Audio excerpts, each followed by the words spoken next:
বহিৰাজ্যত পুনৰ অসমৰ যুৱকৰ ৰহস্যজনক মৃত্যু। বেংগালুৰুত একেটা কোঠাতে উদ্ধাৰ 4 অসমীয়া যুৱকৰ মৃতদেহ। Tonight, shocking news came from Bengaluru, India. 4 migrant workers from Assam were found dead under mysterious circumstances.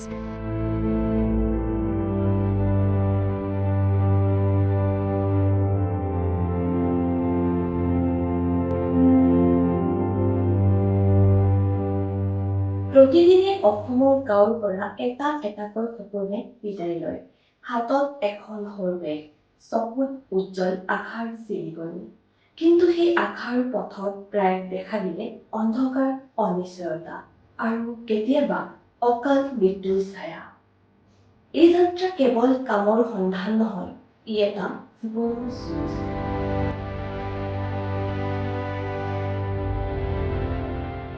নমস্কাৰ, মই ধৃতি। আপুনি চাব আৰম্ভ কৰিছে চেভ্ৰন লেন্স।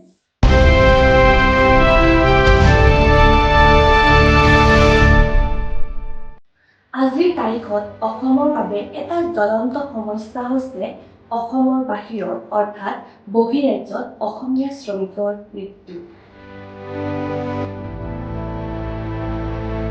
কিয় অসমৰ যুৱক-যুৱতীয়ে বহিৰাজ্যত কাম কৰিবলৈ গৈ মৃত্যুৰ কবলত পৰিছে?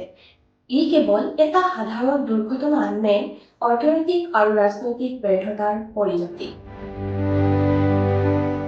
2011 চনৰ জনগণনা অনুসৰি প্ৰায় 5.8 লাখ অসমীয়াই অন্য ৰাজ্যলৈ কামৰ সন্ধানত গৈছিল।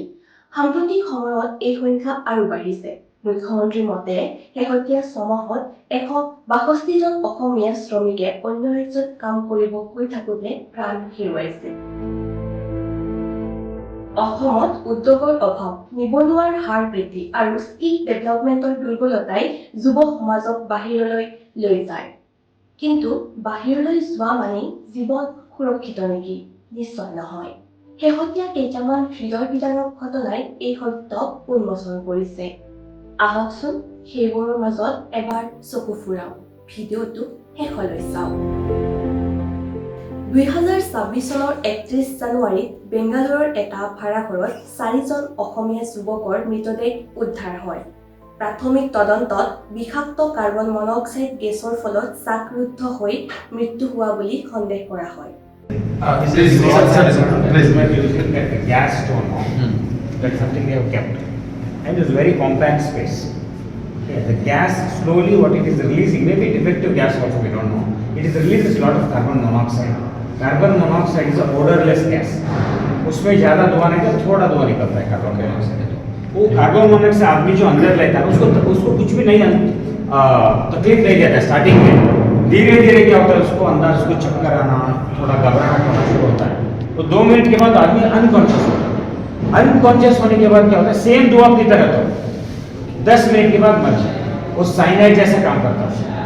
চাকৰিৰ সন্ধানত যোৱা এই যুৱকসকলৰ পৰিয়ালৰ মাজত এতিয়াও এটা প্ৰশ্নই ঘূৰি ফুৰে। এই মৃত্যু কেনেদৰে আৰু কিয় হ'ল? 2026 চনৰ 14 ফেব্ৰুৱাৰীত বেংগালুৰুতেই এটা টাইল মেনুফেকচাৰিং ইউনিটিত কাম কৰি থকা অৱস্থাত দুৰ্ঘটনাত নিহত হয় বিজনীৰ বৰপথাৰৰ 24 বছৰীয়া যুৱক জুবিন নাথ। এনে ঘটনাই বাৰে বাৰে প্ৰশ্ন কৰে, আচলতে কৰ্মস্থলীত শ্ৰমিকৰ নিৰাপত্তা কিমান?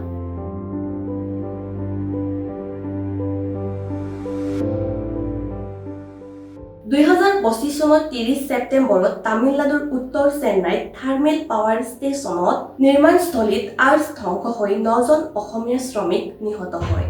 9 workers from Assam have lost their lives in the wake of this collapse. This was taking place at a thermal power plant's construction site.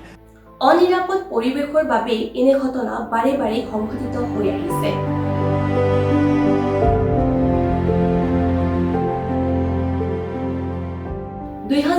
চনৰ 11 ডিচেম্বৰত অৰুণাচল প্ৰদেশত এটা ট্ৰাক দুৰ্ঘটনাত 200 মিটাৰ গভীৰ খাদত এখন ট্ৰাক পৰি প্ৰায় 21 জন অসমীয়া শ্ৰমিক নিহত হয়।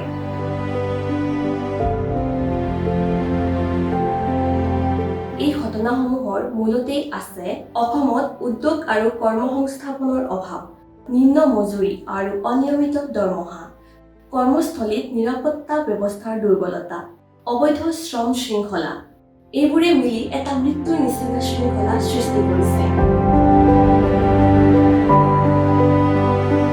অসমত যদি পৰ্যাপ্ত পৰিমাণে উদ্যোগ, প্ৰযুক্তি, শিক্ষা আৰু স্কিল ডেভেলপমেণ্টৰ ব্যৱস্থা থাকিলেহেঁতেন, তেন্তে এই যুৱক-যুৱতীসকল বাৰু বাহিৰলৈ যাব লগা হ'লহেঁতেন নে?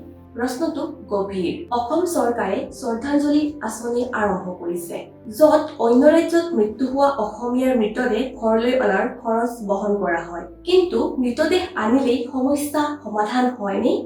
নে জীৱিত কালত সুৰক্ষা প্ৰদান কৰাটোহে আচলতে বেছি জৰুৰী?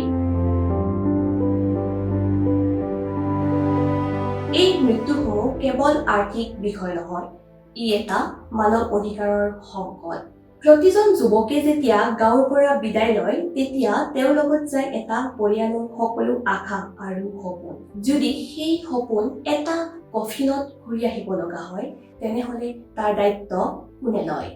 সময় আহিছে পৰিৱৰ্তনৰ, অসমক এটা সুৰক্ষিত আৰু সমৃদ্ধ ভৱিষ্যত দিয়াৰ। অসমৰ উন্নয়ন মানে কেৱল পৰিসংখ্যা নহয়, ই জীৱন ৰক্ষা কৰাৰ প্ৰতিশ্ৰুতি। এই সন্দৰ্ভত আপোনাৰ মতামত কি? কমেণ্টত নিশ্চয় লিখিব। ধন্যবাদ।